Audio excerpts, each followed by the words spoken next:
Welcome to Bachademia, a podcast so educational two professors could be hosting it.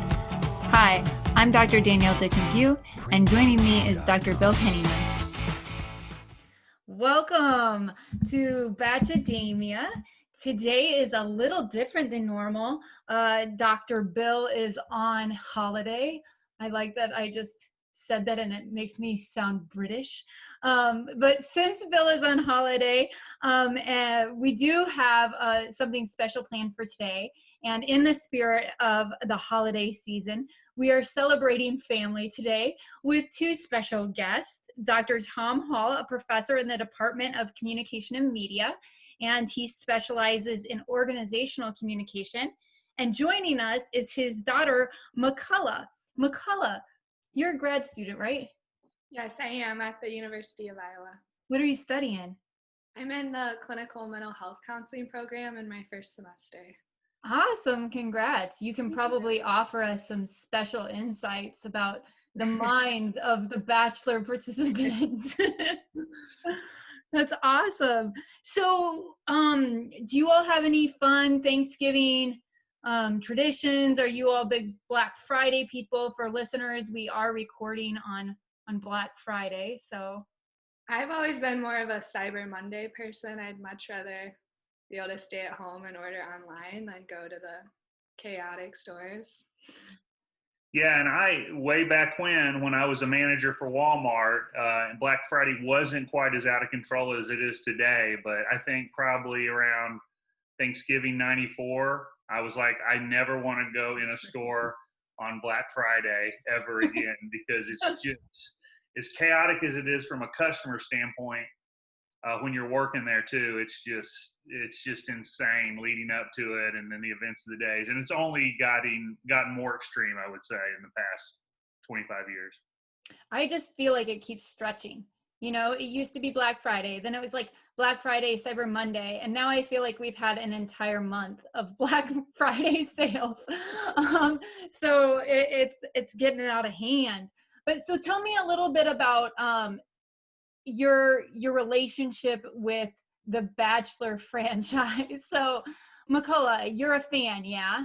Yes, I've watched since high school, and I watch all the different versions, Bachelor, Bachelorette, and then Bachelor in Paradise has always been my favorite. I think it's the most entertaining, in my opinion. I agree with you. That's a wonderful opinion to have.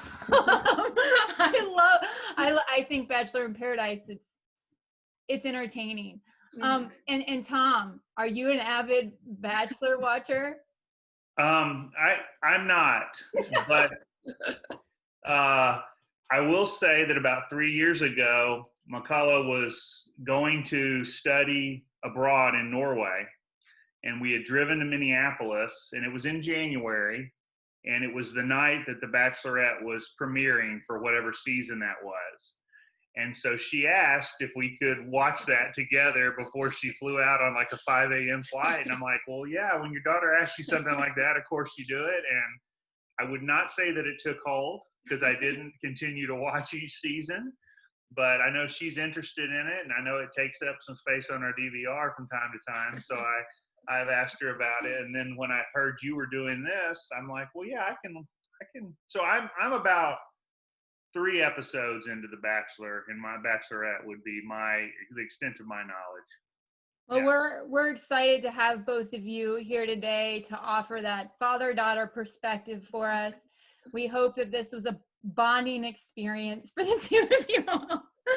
So each episode we do, oh, that's so sweet. They just hugged for those of you that are listening. So we start out each episode with a question. And I thought I'd do this one a little bit differently, though I'll answer it myself as well. So if your parents were a band, McCulloch, what would you call them? So we're talking this over with the whole family, and I have to give my brother credit for this one, but he came up with The Belle and the Bard. Oh, The Belle and the Bard. So tell me, like, why is that the name? Well, my parents are from Arkansas, and so my mom's kind of a Southern belle, and then my dad being a professor. And I love it. Yeah, so Ryan and I, we had it. I was like, Ryan, if we were a band, like what would we call our band? And we had some really terrible ideas, like poop in the bathtub, or we have 2 young kids, and I feel like we're just constantly dealing with like bodily fluids. But we ultimately settled on our band name would be called Elevated Kisses. And it's Elevated Kisses because my husband is a giant. Now you all are tall humans as well, aren't you? How tall are you? That's for my mom. No, our yeah, my wife Romney it's a little bit similar to you and Ryan. I mean, I'm sick. I'm probably a foot taller than she is. Yeah, I empathize with Romney. Like all of my, my in-laws, they're so tall and they're always like, you're so short. And I'm like, I am a normally sized human being. You all are just freakishly tall. So one of our traditions though is we have a little stool in the kitchen that I use to get in the cupboards and stuff. But when we used to go to work, when we would come home, I'd stand on my stool and I'd give Ryan a little peck to greet him when he got home. So Elevated Kisses is our geeky band name. Oh, that's so sweet. I love that. That's great.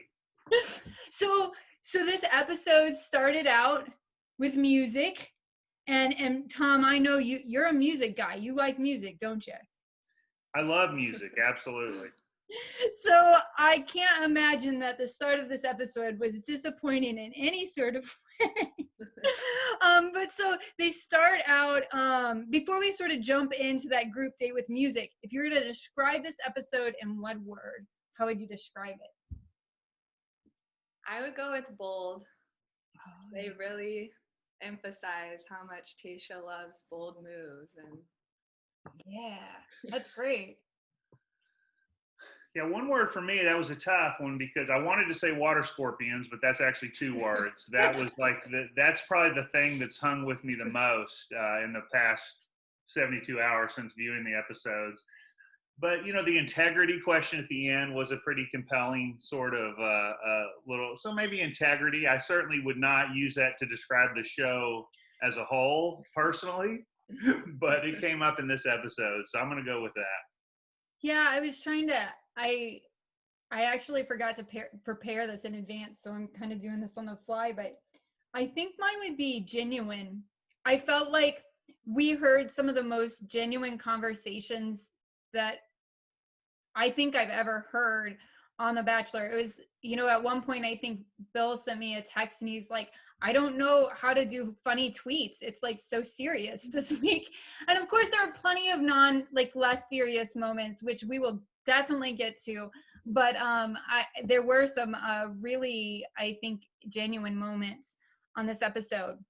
But less genuine moments. Let's talk about this group date where the men are asked to write and perform a love song to Tayshia. So how'd you feel about their performances? Thoughts? Who excelled? Who was really bad? Did anyone excel? I thought Ivan's was sweet. I liked his. So you agreed with her winner? Yes. Yeah. I thought she made a good choice. I think I probably would have gone with DeMar over Ivan. Ivan did a really good job, and I'm glad she selected him. And his was more of a poem, and I know that music is often just a poem set to music. I get that sort of angle of it. But what was this song called? Mocha Latte or something like that? I thought it actually, and I don't think he played any chords, but he had his fingers like he was playing a chord and then strummed the guitar as he sang Mocha Latte. So I think that the better song was that one. But I certainly like both of them a lot. Yeah. I really hope musical talent isn't something she needs in a relationship, because that group was really bereft of musical talent. I kept thinking about, McCulloch, you'll understand this reference. I kept thinking about poor Jed, who had to be at home being like, I would have rocked that. You all made so much fun of me for singing to Hannah. And they were like, I was just shocked that I was expecting one person to just bust it out. Mm-hmm. There usually is. And there was no one. Like, well, but yes, I'm a music guy to the extent that I love to listen to music, and I love the lore behind music. So asking someone to write a song in an hour, that's a pretty difficult proposition, even if they do have a voice that can sing. I mean, what in history you've got like Dolly Parton supposedly wrote Jolene and I Will Always Love You in the same afternoon. I mean, but that's lightning in a bottle. That doesn't happen that often. And then to expect some guys from The Bachelor, even our Harvard boy, right? Oh my gosh. To come up with about Bennett rapping. That was the widest, most expected rap. I love the guy's facial expressions. Wow. That was one of my favorite part about that segment is like the guys would perform their songs and then they would like pan over to the guys watching and they'd all be like, and then they go and it like all of them were terrible. So yeah, and who's the guy that pulled out the accordion, had a terrible song, and then got a hold of a mandolin and broke a string almost immediately? I mean, I kind of felt for him. What's his name? Blake had the accordion. Blake. Yeah, and I think he was kind of trying to play this sort of playful angle. Oh, I'm really going to be bad at this, so I'm going to like play every instrument and I'm just going to be amusing. Mm-hmm. And it just didn't quite land. But so Ivan wins. He gets to have this one-on-one with Tayshia, and it's a pretty epic date, really, for the franchise. So the date begins with a series of games like The Floor is Lava and Twister. I know The Floor of Lava is a hot game at our house right now. Sure. So the kids love it, and our basement is scattered with all sorts of toys that they jump to. So one thing that kind of cracked me up, Bill was running the tweet game, he normally does, on our Twitter account, and he was like, I think that they just chose whatever games like the front desk had at La Quinta. So that kind of cracked me up. Are you all game people? My dad is the biggest board game person I know. Oh, any big did you play over the holiday? Mm-hmm. Yeah, actually we played Isle of Cats yesterday. That's a fun little one that McCulloch and Harrison and I played, and then we've been playing this new one called Detective Club. It's a little bit of a social deduction game with images, and it'd be really great with 6 to 8 people, but we've been playing it as a family of 4. So yeah, we love games, and I always have, even when games were really kind of bad as a youth, like Careers and Life and Monopoly, that were just, they were what you played because that was what was available. But yeah, we definitely got better choices these days, I would say. Do you think that game is a good, like playing games is a good first date idea? Ooh, well, that's an interesting question. I mean, I think that's why I like the lava stuff, because it was playful. And I think, if you can find something like that versus, I mean, I'm not going to break out Feast for Odin that's rated like a 4 out of 5 on complexity on a first date with someone. I mean, how would you ever find someone that way, I guess? But I think it's good if it's the right game and sort of a lower complexity level. I think you could, not like you're judging someone based on their intelligence, but you're just having fun. I think it is a cool option. You agree? I love the date, and like you said, it was really unusual for the franchise because it was so laid back and felt like something you'd actually do in the real world, whereas they're always on these over-the-top dates like helicopter rides, and obviously those aren't really possible with COVID, but yeah, I thought it felt a lot more real than they typically do. Yeah, I really appreciated, I think a game is this thing that allows you have a task that you're working on kind of together, but if you want to stop and pause and have a conversation, you can. I am sort of a game person. Like if you ask me to play a game, I'm always like, nah, I'm like not in the mood. Right. But if you give me playing a game, I typically enjoy it, but I don't get competitive with games. Like I just don't care if I win or lose. So, I'm not maybe as invested. I'm not a very invested player. But I do think that it's a really a really smart first date sort of idea. So, oh, I will also say I was shocked because there's like this long, so they always have food on these dates, and I guess that like one of the rules is that you should like never actually eat the food. Yeah. And they were eating the ice cream, and by the way, that was like the biggest, massive pile of ice cream. And what started like dripping over everything else, that was bothering me. It's dripping off the side. The poor people that had to clean up the room after that day between the feathers. Yeah. I mean, and that's where you realize these little moments where you're like, oh, that was a little staged, because they clearly cut open the pillows to make this effect. So like they knew that they were going to kind of do that. And I always like those little moments that remind us, like kind of break us from, a little lecture here, I guess. And there's a performance theorist named Bertolt Brecht who talks about alienation effect. And that's basically this idea that when we watch things, we can get caught up in the emotions of like a performance, or he's talking about theatrical performances, but that there are ways that you can stage things to sort of create what he calls alienation. And so it reminds you that what you're seeing is actually a performance and asks you then to engage critically. And so I kind of like those little moments in the show where you're like, oh, that pillow was cut ahead of time. They knew this was going to happen. So I just appreciate that. Is it normal, as someone who hasn't watched a lot of The Bachelorette, is it normal to have a single date this early in the thing? I mean, because it went on for 30 minutes. Like I was rewatching this morning. How about that?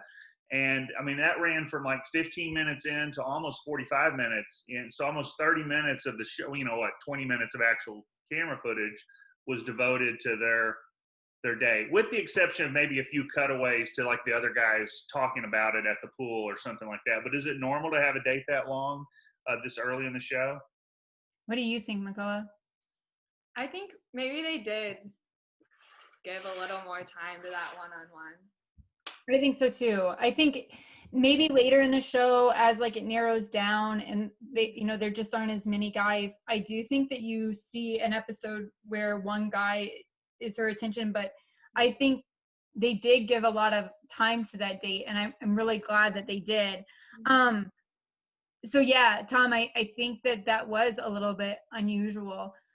So before the date kind of continues on, they do a quick, they pan back to the guys at the house and what's going on at the house, and they announce the next group date, and Noah is upset because he's not on that group date card. And the men then get super annoyed with Noah that he's annoyed. Thoughts on this? Should Noah have said that? Do they deserve to be annoyed? Tell me what do you think about this drama? I mean, I'm not trying to offend Noah. I'm not the biggest fan of him. And they were accusing him of being greedy since he'd been on the last one. But I mean, at the end of the day, he's there to be with Tayshia, not hang out at the house. And so I think, they're all disappointed if their name isn't on the date card, and he just was a little more vocal about it, I guess. Yeah, I agree. What do you think, Tom? Yeah, I'm just not a fan of that guy right off the bat. I don't know if they actually put someone out there that's often an instigator, which I'm okay with a little bit of instigation. A villain of the season. But he kind of got on my nerves in much the same way that I think he did to the rest of the guys in the group. So I didn't have sympathy for him not getting invited on that. Yeah. I mean, I didn't feel sorry for him, but I also like understand that like he would just be disappointed, like you said, McCulloch, right? Like, but I also think it's always a little bizarre that they like set these rules as the group of guys almost with each other, and then they get mad at each other about these things. But I also am sort of like, they got nothing else going on. Might as well get riled up, create something interesting.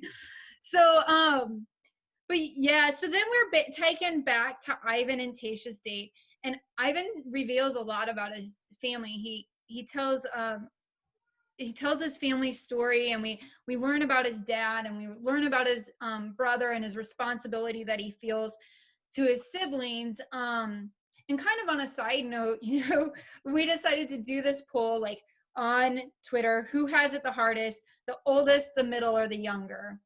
And I think our results came in favor of the oldest having it the most difficult.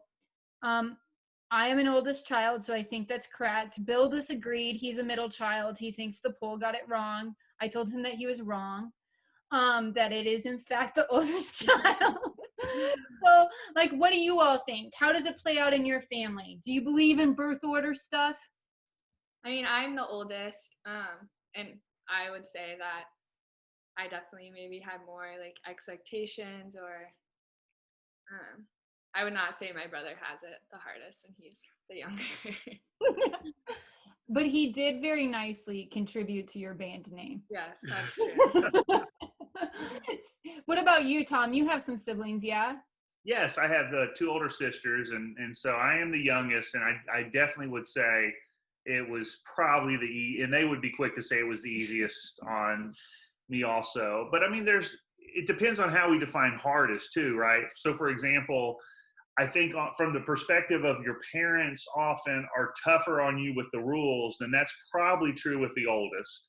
I do think it's also possible that if your oldest is really successful, that you might have it might be hard in the extent, well, how do I live up to that part? Even though like the rules might be more lax around the house, you might be constantly comparing yourself to that older sibling.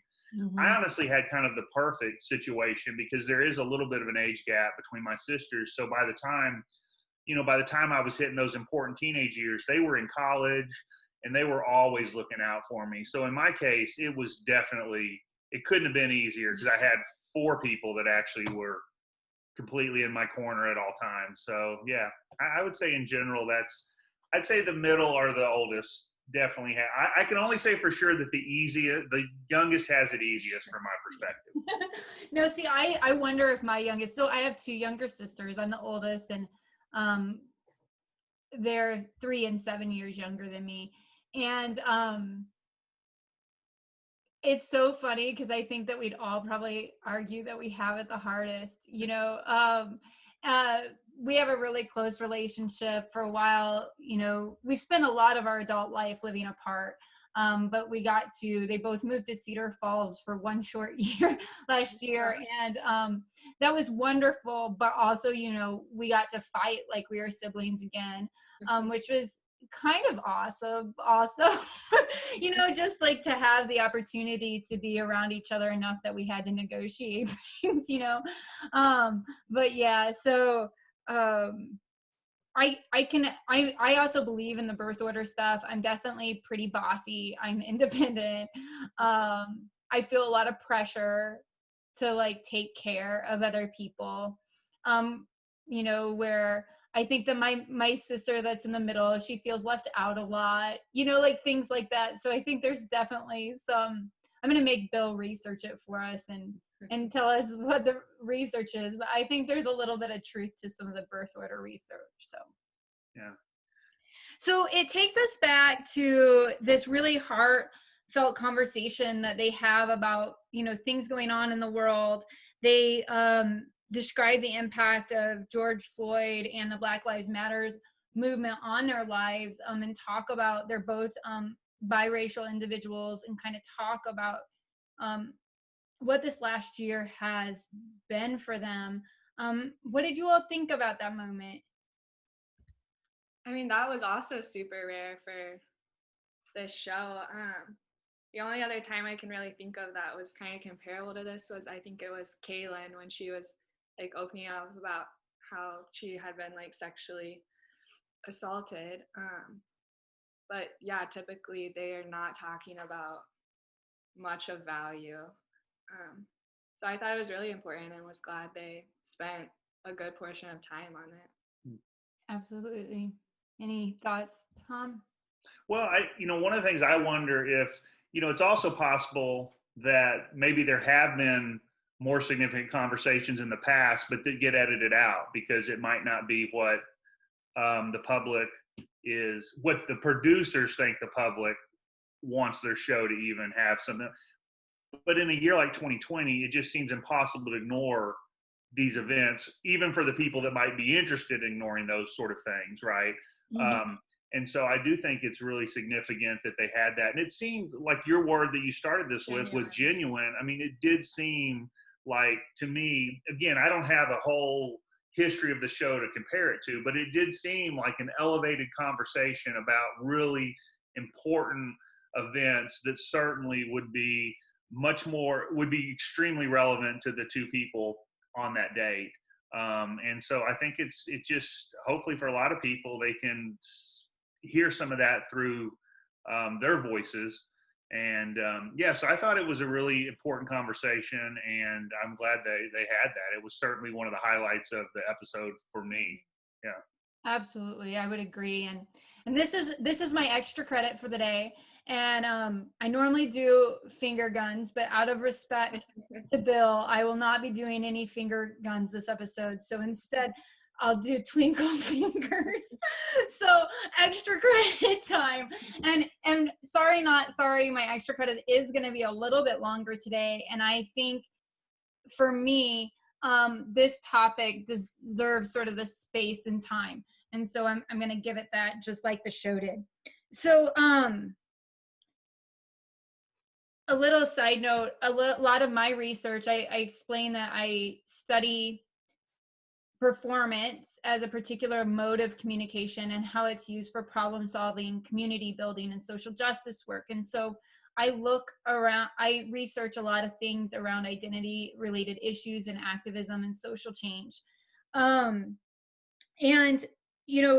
a little unrelated to that, I do think this was a huge moment for the Bachelor franchise. I also, to be very dramatic, just like the show, I would say that this is actually a really important moment in US television.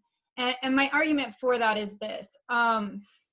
There aren't many times that we get together and watch together anymore, right? We have lots of channel options. We can watch on Hulu or Netflix or abc.com the day after. So you don't have to watch things together. So there's fewer opportunities for us to gather and witness things together. The Super Bowl or maybe even elections are one of those times that we still get together and watch together. So if you're not a football fan, you might still watch the Super Bowl. If you don't watch the Super Bowl, you still might show up to watch the halftime show. And one thing that's really interesting about Bachelor fans is that there's kind of this commitment to watching live, right? Pre-COVID, especially, like with all the Bachelor watch parties, a lot of people watch live so that they can tweet. They don't want to read spoilers the next day. And so it's kind of this experience of watching together. And so, and it's still one of the most popular television shows that's on. And so I think that it's really important to have a moment like this while we're all sort of witnessing their stories, their perspectives, that we can gain empathy for their situation kind of together. So I think that that's really important. One of the things that I was sort of struck by is, or if I was going to teach a concept, I would teach the concept of intersectionality, which is basically, it is a theory of both identity and oppression. I would also argue that it's a theory and a practice. So intersectionality basically says that our identities, you can't kind of separate, that they're so enmeshed and they're interlaced with systems of oppression, and that can be like mutually reinforcing. So for example, a Black woman never gets to just be Black.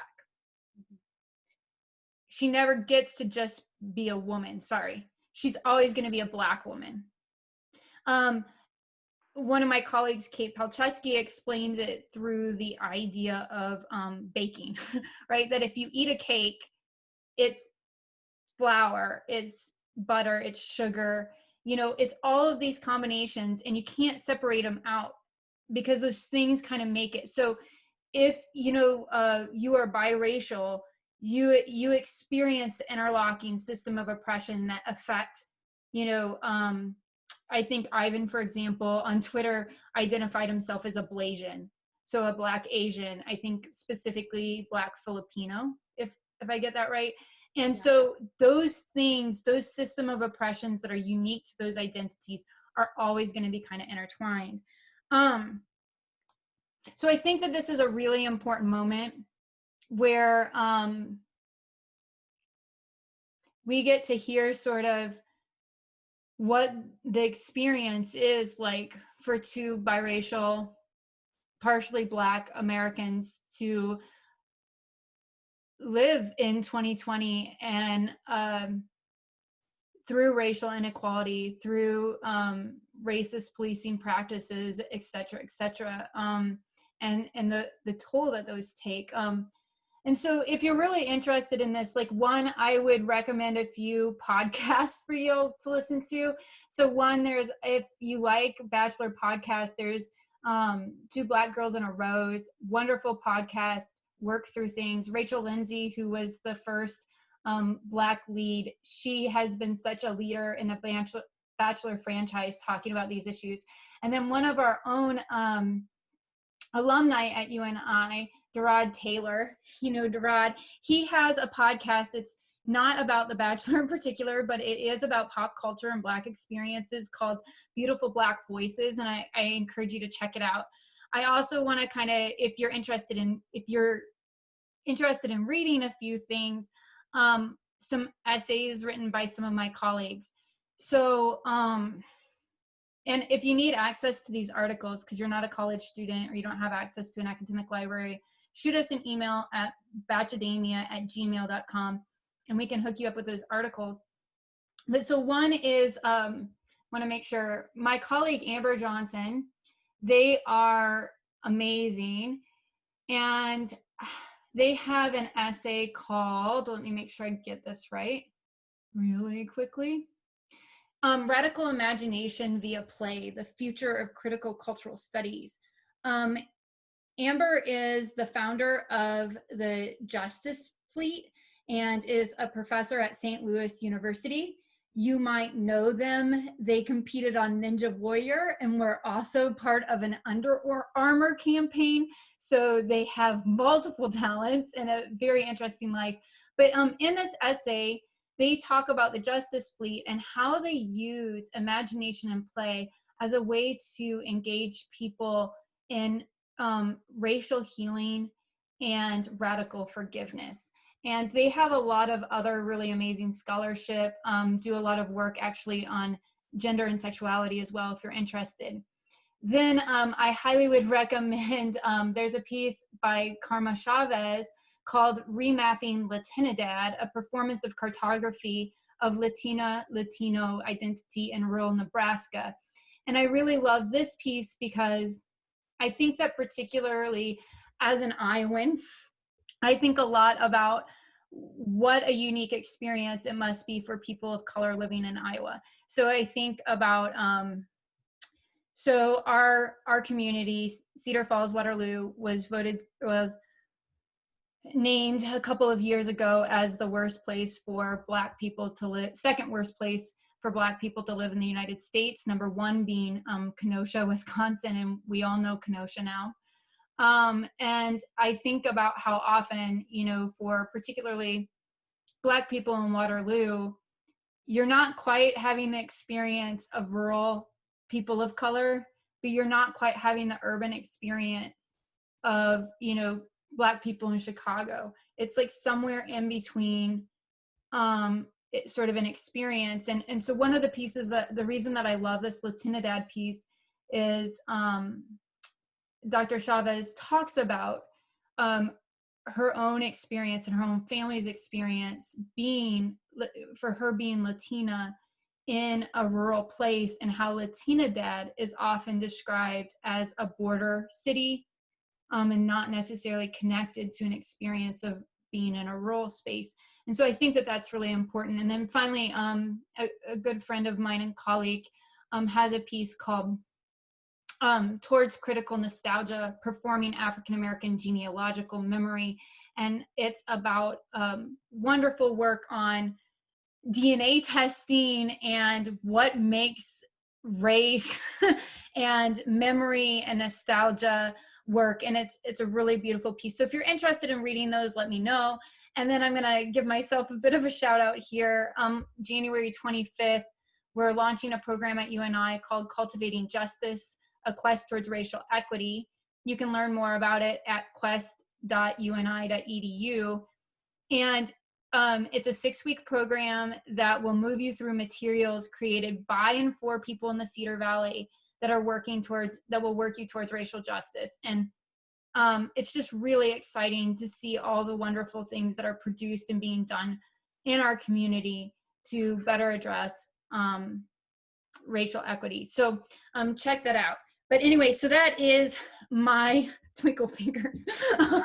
That is my extra credit for today. I think I snuck in a finger gun there. Bill, I'm so sorry. He's going to be so disappointed in me. So, do you all see a potential connection between Tayshia and Ivan? I definitely did. I really liked them together and could see it working, past the show.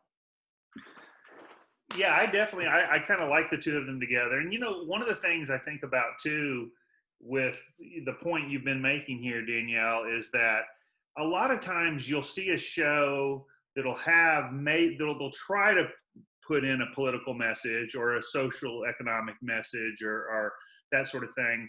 And sometimes it doesn't necessarily ring true, right? I mean, it seems a little forced on scripted TV shows in some cases, but that's what I thought was great about this particular episode, because it definitely seemed like a very organic conversation about an extremely significant topic. So I think there was a genuineness, back to your word again, that resonated with that particular episode in the discussion of that topic. And then also that I've often wondered about shows like these as what we think of as normal paths or developments in relationships, if they're accelerated based on this kind of format, right? I might not get one-on-one with this person again for 2 weeks, so let me divulge a lot of information about myself. But this, they went from the play to having fun to sort of the lighthearted stuff to then more in-depth conversations, and the fact that they both seem to be very much on the same page during that process, I think is indicative of the potential for a deeper connection in the show. But, could be the producer setting us up down the road. I don't know. But it certainly seemed like a potential connection there. Yeah. We'll have to wait and see. And I definitely think that there are a lot more Ivan fans out there now. So he's just so wholesome. It was wonderful. So, at this point, other than a few tensions that are maybe foreshadowing some other drama, there hasn't been a whole lot brewing. So it's pretty drama free. But to keep things on brand, we're then taken to a group date. And we have special guest visits from Becca and Sydney, fans of both of them. So I was excited to see them. And they lead a game of truth or dare. And so the game starts with the dare portion. So let's talk about this a bit. I know it's been on your mind, Tom. So let's talk about these shakes. Yeah. Well, I think if you're ever faced with that situation, never choose the smoothie that looks the tastiest. That's just a recipe for disaster. They all chose like the bright red one. And it's like, yeah, don't do that. So absolutely that was, and I'm just like, I'm drawn to people eating things they shouldn't eat, like ghost peppers. I mean, I get enjoyment watching some of those type things, but at the same time, I personally would have a very hard time choking that down. And I mean, isn't like a sip enough? I know or a swallow. You got to down the whole thing. Those are some big shakes. And like on James Corden's show, where he has kind of a similar thing. Yeah, it's disgusting foods, but they just have to take one bite out of it, not make it through a whole smoothie. I don't think I would want to look and see what was in it. Yeah. Right? Like, I don't want to lift that up and go, oh, there's cow intestines and scorpion in this. Heck no. I'm just like gonna hope that I think it's just like raspberry. You know, it actually reminded me of probably one of my top 10 TV series of all times. Of all time, Freaks and Geeks. It didn't last very long, and there's the episode where the younger geeks are in the kitchen and they're throwing everything in this blender. And sure enough, Bill just straight up drinks it all and smiles afterwards. And I'm thinking, well, that takes a special person that can, and he's fully aware of all the ingredients, just like these folks were when they picked up the smoothie cup and looked at the little label at the bottom. I hope they at least used a good blender, you know, so that like, you know, get a Vitamix or a Blend Tech in there. By the way, we'll take sponsorship. But like, you know, just so that like, you know, that it's really well grinded. You know, I don't want chunks of scorpion. No.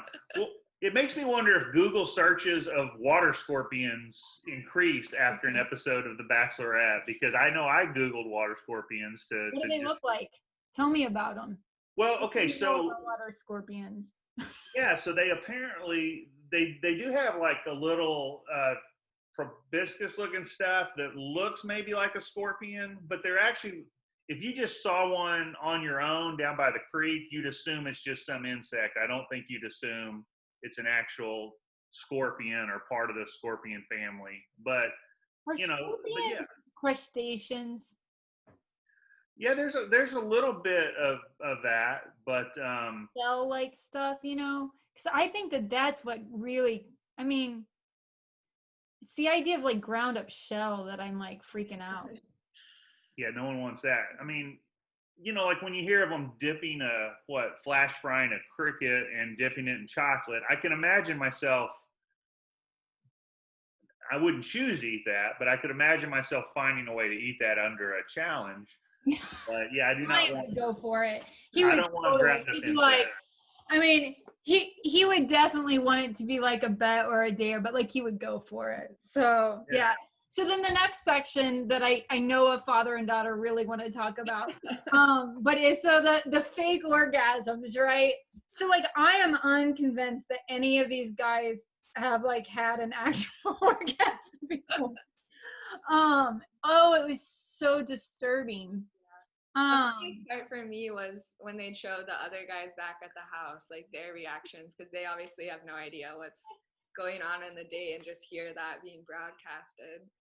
Oh my gosh, the comment that they made, like they're like, Blake need to go to church, and I was like, I thought that was really well played. But the whole time, like, was it Kenny, right? Was it Kenny who started? I think he was the first. Yeah, I like that whole thing. I was just like uncomfortable. I was like, my kids around. Do I like need to mute this for a little bit?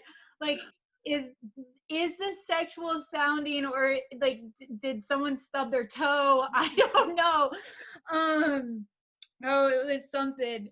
And then so then I guess, do you have other comments about the fake orgasms? Well, uncomfortable was like my runner-up for one-word description of the show, because I think it'd be uncomfortable even under normal circumstances. But yeah, when you're watching it with your daughter, you know, but you're watching The Bachelorette, so I'm sure you have to somehow mentally prepare yourself for what's about to occur. So yeah. One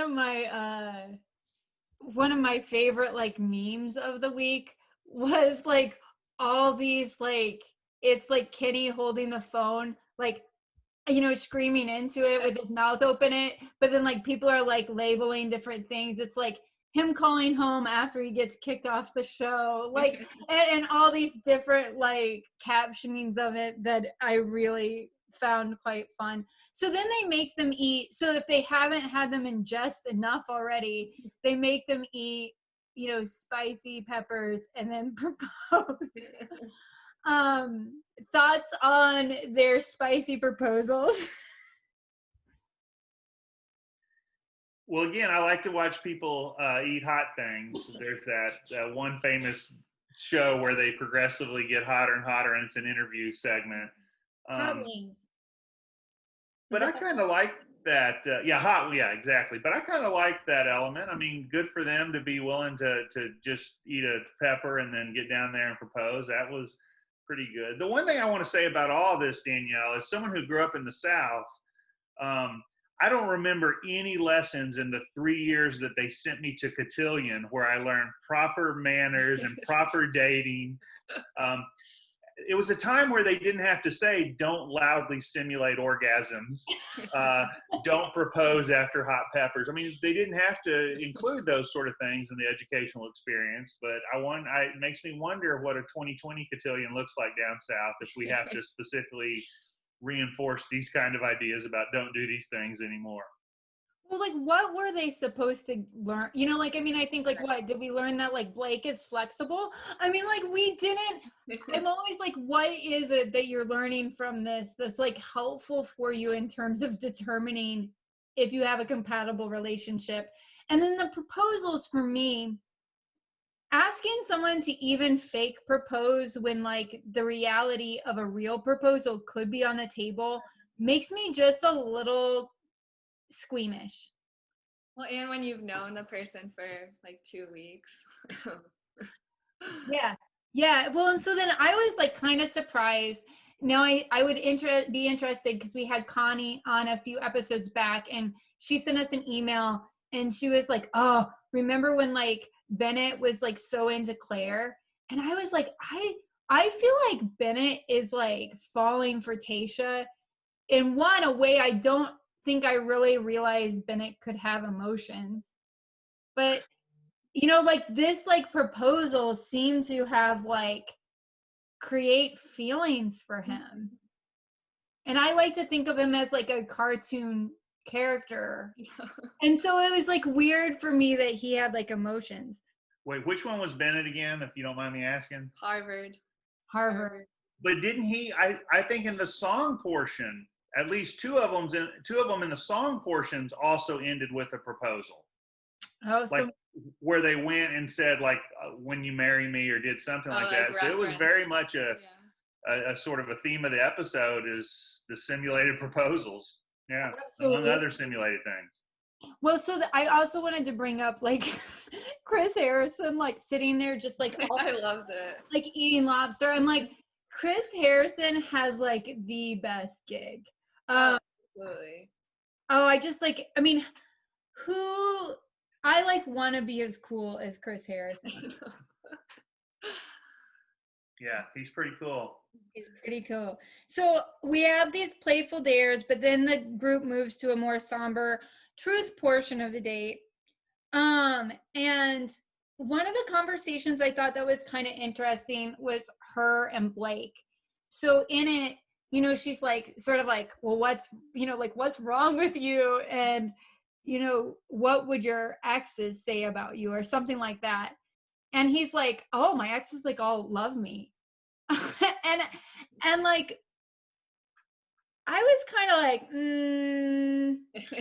So like, what's your thoughts on this? Like, do you think it was being truthful for one?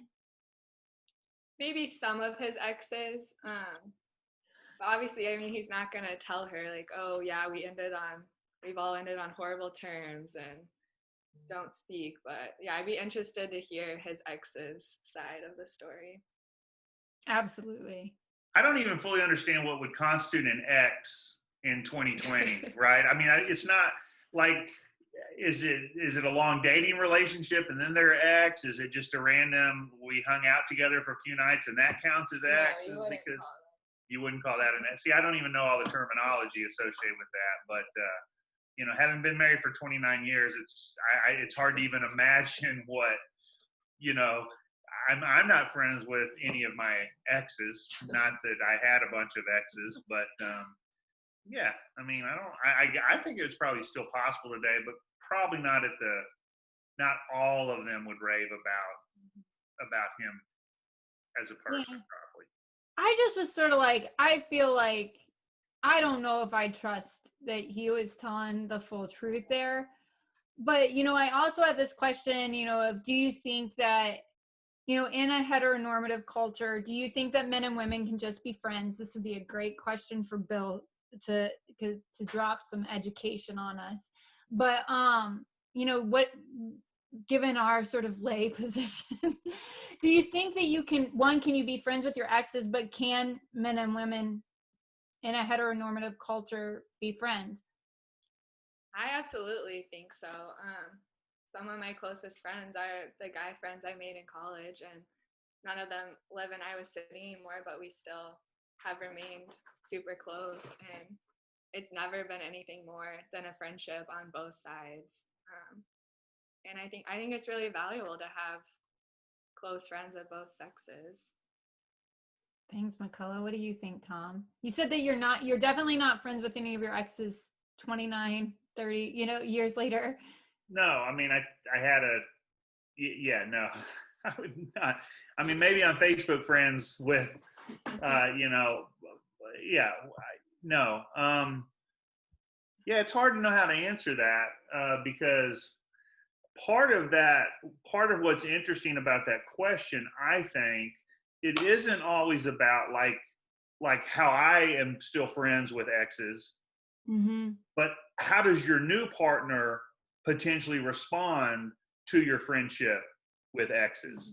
Absolutely. So that's a dynamic that I think would have to be negotiated, and probably depends pretty highly on the extent of the trust that you have with each other, right? I'm talking about in the new relationship. I mean, certainly I think it's possible, and I think it would probably be a much healthier thing if we did have really good relationships with people that had been significant portions of our lives at some point in it.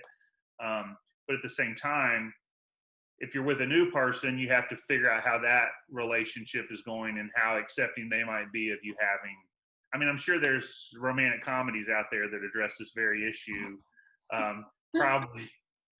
Probably not very well, right? But that they exist. So yeah. Yeah, I mean, I am Facebook friends with several of my exes, with two of them. And actually, like, I really like it. Like, I like to get to see they're both married and have beautiful families now. And I love watching their kids grow up. And, I'm not like going to call them up and have an intimate conversation with them. But I think it is sort of fun to see where their lives have taken them. In terms of being friends with the opposite sex, or I don't like that term very much, but with like guys, I guess for me, I think at different points in your life, it's maybe easier to navigate than others. Like I've been married for 15 years, and I feel like the boundaries are pretty clear. So it's easy, anybody that, I'm going to meet or have a friendship with probably knows my husband, probably, knows that I've been married for a while. So I think the boundaries are kind of there in a way that's really helpful. And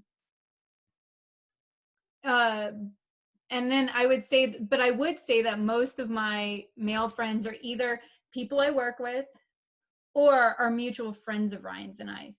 I don't have like a really close male friend that isn't in one of those categories. Right. So, the reason I say, in a heteronormative culture too, is I don't think that we sometimes ask this question of, gay folks. For example, if a gay man is friends with another gay man, we wouldn't automatically like assume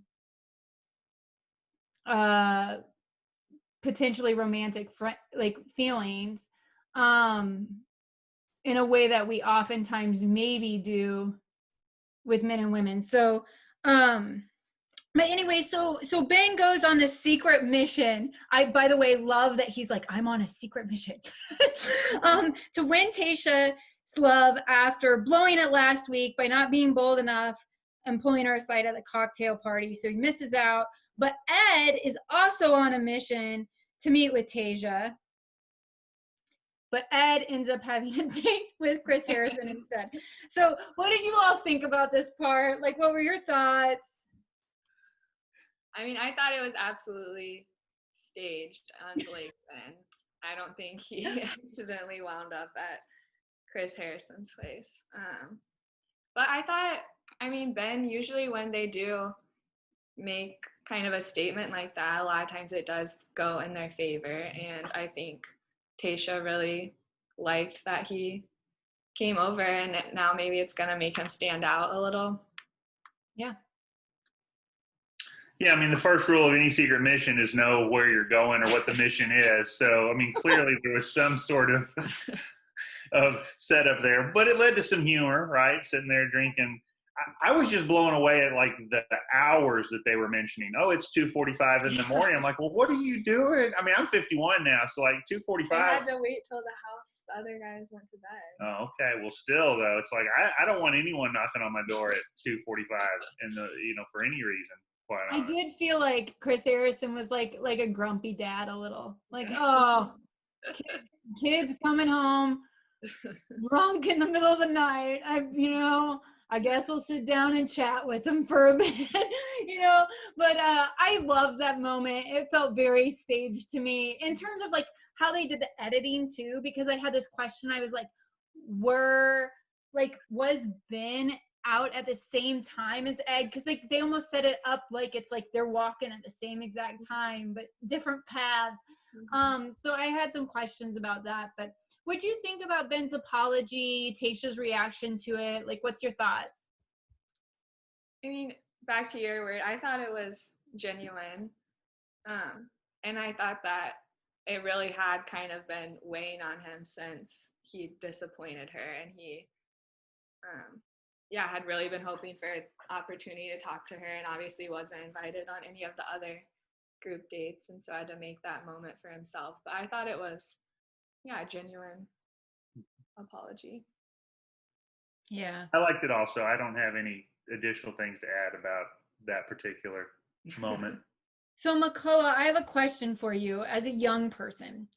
On these shows, they just keep saying, show up. He's got to show up. I'm going to show up. All this show up talk. And I'm like, is this is this what happens when like yoga gets popularized? Like, where did this language come from?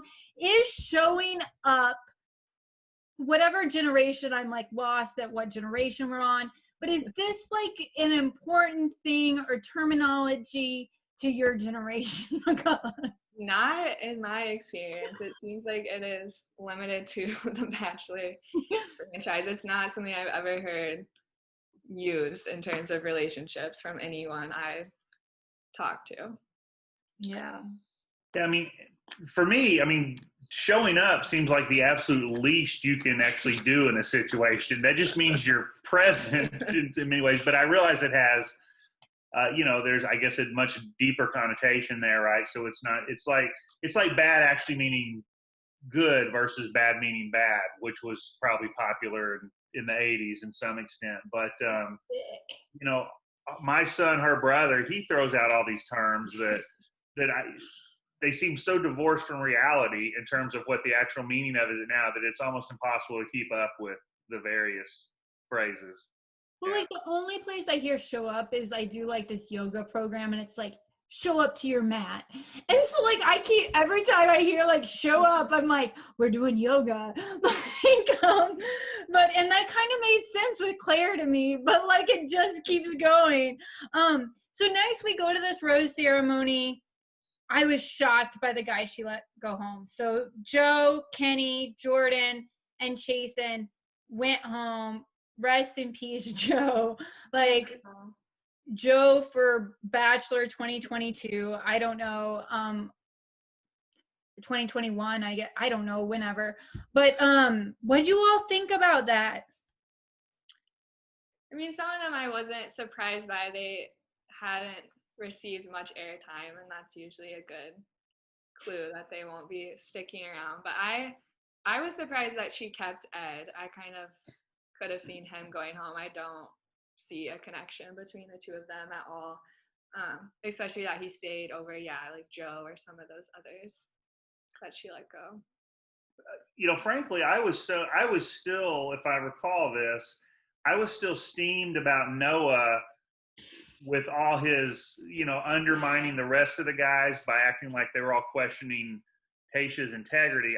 That was still going through my mind, that the actual Rose part of it, I think, didn't connect as much to me because, again, I haven't seen as many episodes, so I didn't have any sort of expectation set up for the guys that she ended up letting go. And I was just still thinking about that little troublemaker Noah and what he's going to be instigating over the next couple weeks. Well, and usually the tactic would be that he would go to her and kind of try to get her to feel bad for him. Like, oh, the guys have been like kind of being mean to me in the house, but he did the opposite and was like, well, oh, you could have just stopped there, right? Like, they're questioning you, and yeah, ruined the whole night because of it.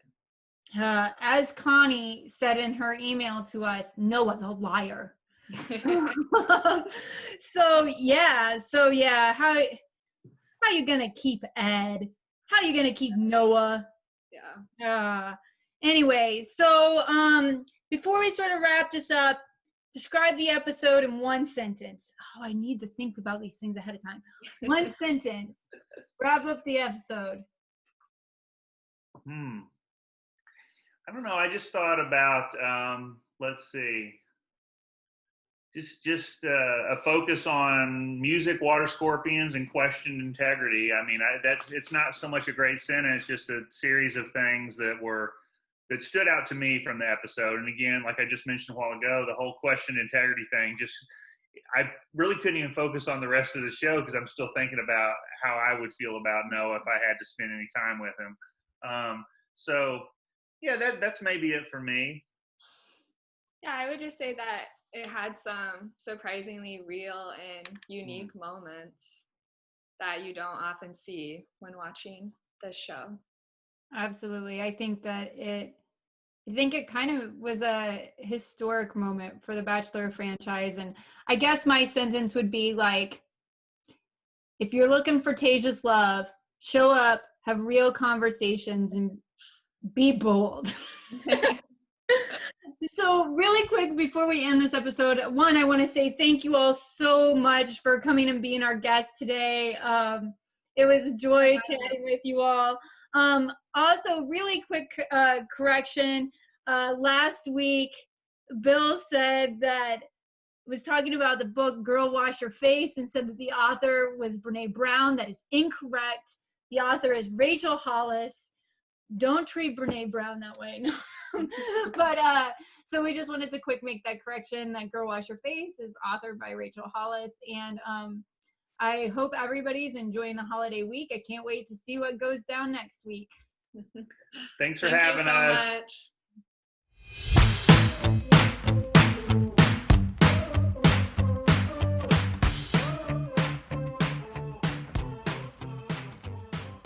You've been listening to Batchademia with your hosts Drs. Daniel Dick McGew and Bill Henniger. All opinions expressed on this show are solely the opinion of the person who spoke them. If you like our podcast, please consider following us, leaving us a 5-star rating, and a positive review wherever you listen to your podcasts. Also, please share with your friends, family, and other ardent Bachelor content lovers. If you have comments or questions you would like us to address on the show, you can email us at batchademia@gmail.com or on the Twitter with the handle @batchademia. Thanks for listening.